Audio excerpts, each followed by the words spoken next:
të gjitha këto flasin me të vërtet qartë që këto kimikate të shumta, por që janë në miniatur në për këto lulëzat e vogla, i kryen këto mrekulli në organizëm. Le të marrim për shembull rastet kur janë djegur fëmijë me kafe, me vaj nga fytyra, me qumë, është mujtë nxehtë. E me radhë, duke ju kombinuar neve këto ekstrakte që nxirren nga kjo, plus disa vajra esenciale që janë marrë për shembull qoftë edhe nga bishtamithi, pra kjo lule që shumë e quajnë kështu, po. Është dhe e quhet dhe lule gjizë kjo? Se ka këtë ngjyrë po, e ka këtë si lule të bardhë për shembull. Po, në disa zona me vërtet i thonë lulja e gjizës. Por në një vend tjetër e quajnë një lugë gjelle dinamit mbi një trup të lodhur, sepse kjo trupin që si e ka të hollë, të dobët, skeletik, aman këtu sipër. Po kurora e vetë është tamam si ai rigjeneruese. Barut, një lugë barut mbi një trup të lodhur.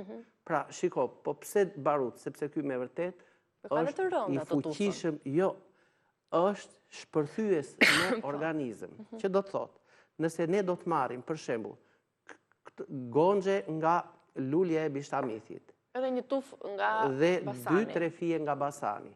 Bëjmë një kombinim tani për të krijuar një çaj i cili për çfarë do të na ndihmojë? Do të na ndihmojë fuqishëm për sëmundjet e brendshme. Për shembull, le të kujtojmë, të gjitha femrat që kanë dhimbje të fuqishme të ciklit menstrual, nëse do bëjmë këtë kombinimin me këto të dy lule, ato do të jenë mrekullisht mirë. Vjen cikli dhe ikën pa asnjë problem, pa asnjë shqetësim, pa krijuar edhe shumë herë edhe kështu me vërtet tronditje familjare. Atëherë, e pse mos t'i përdorim këto të dyja? Vetëm dhimbje të qetëson apo mund të përmirësoj është një regulator pa diskutim, hemoragjinë e shtuar, e plot probleme të tjera, regulator shumë i mirë i ciklit e kështu me radhë. Atëherë, na merr në telefon një nga Amerika, një moshuar që kishte një hemoragji nga prostata. Ne i rekomanduam këto të dyja, plus edhe disa bimë të tjera.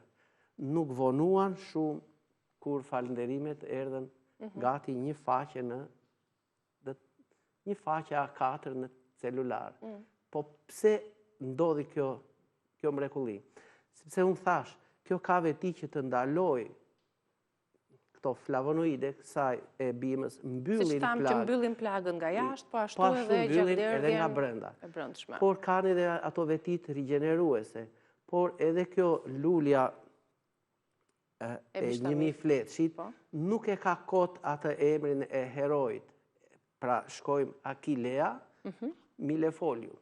Pra sigur mban emrin e një heroj luftëtar, por nuk e ka marrë kot këtë emërtim, për faktin sepse kjo, si thua fal vitaminës K që ka në brendësi dhe mikroelementeve të tjerë, që të dyja këto ndalojnë hemoragjit dhe kanë veti të mbyllin plag edhe në brendësi të organizmit.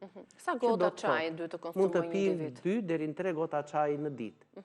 Mund të përdorim afërsisht nga 4 deri në 9 gram në ditë çajra. Sepse ekziston dhe në gjendje të thatë që mund të konsumohet. Po patjetër këto nuk do të ruhen më kështu të njoma, por thahen hije dhe lulja e ruan këtë ngjyrë të saj.